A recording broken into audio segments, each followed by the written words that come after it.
children. Welcome back to GrandOldTeam. Everton have beaten Brighton 1-0 at Goodison Park this afternoon. Dave Fehily's here. Dave, Oh, yeah. Everton have won another league game, so that's 3-4 now. Yeah.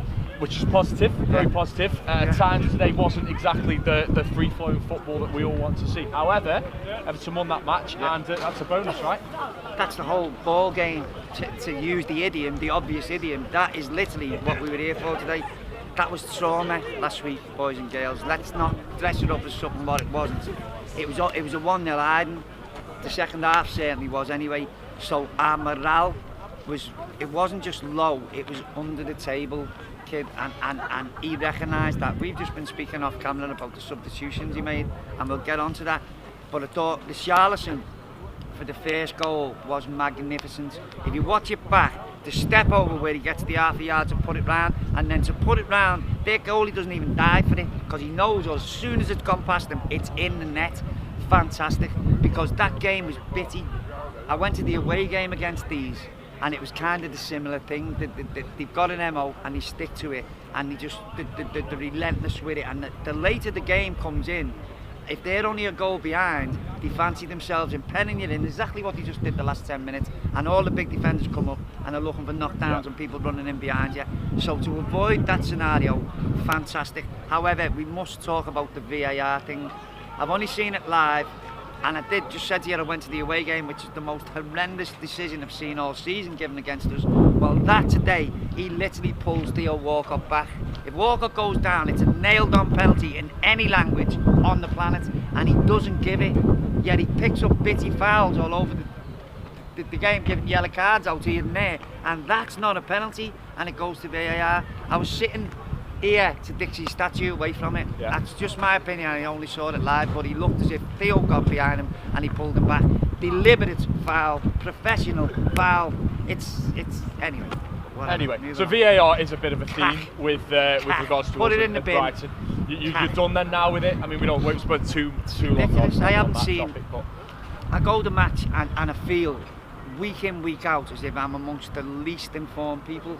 Yet I'm amongst the people who are paying to be there.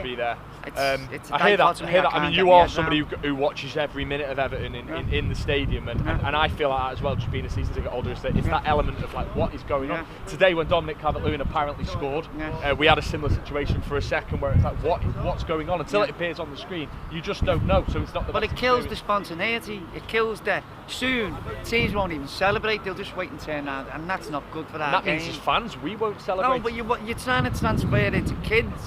You want kids being their heroes in the park or in school or wherever. You want them to do it. If you take that away, in the end the kids will be like, can't be arsed, PlayStation's better. Yeah, Doesn't have VAR. Well, exactly. You know, like that? So Ancelotti's substitutions today, you mentioned them. We said off camera and I said it's not exactly a revolutionary theory, but Carlo Ancelotti, I don't think, has too much faith in a lot of the players that we've got. So therefore, if we take the lead in the game, once we get to 70-75 minutes, he is looking to win that game. He's not taking any chances. He's making those defensively minded substitutes like we saw today. And you said we're probably going to have to get used to that. Because that's his MO. The man, he's worked in Italy, he's grew up in Italy. He will go the nth degree, any kind of advantage tactically he will employ. Those substitutions under our last 4 managers who've been here would have got crucified by the crowd, just in that you're winning the game, we've got to get the 3 points, and now you bring on a defensive midfielder and 2 defenders. Aye. Martinez does not get away with it. Koeman or Silva or Allardyce, but this fella is likely to take us to places, please God, that we've never been before. Well, that was the first example. I'm saying, I don't care what you think.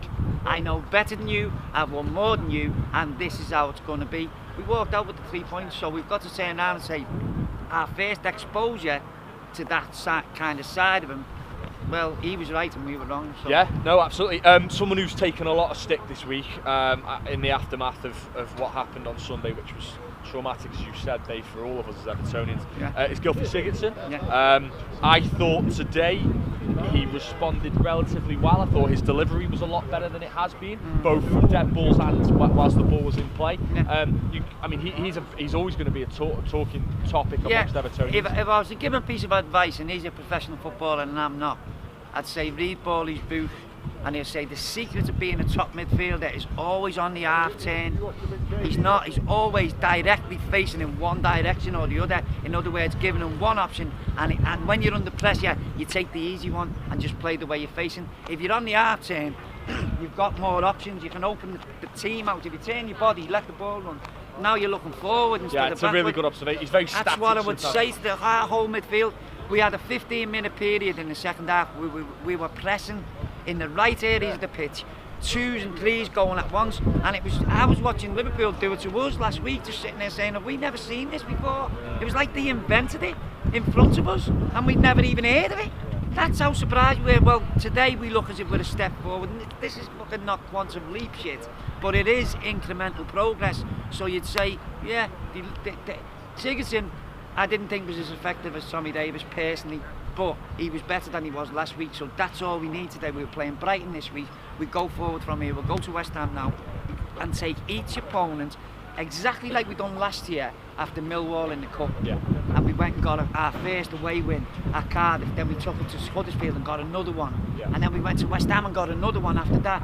And we should have won at Newcastle, in fairness. We were winning the game and the goalie started asking about and we ended up losing it. I'm saying to you, I'm thinking that's how he's going to do it in stages and just looking for climbing holes and scamper up and whatever. Okay, yeah, makes a lot of sense.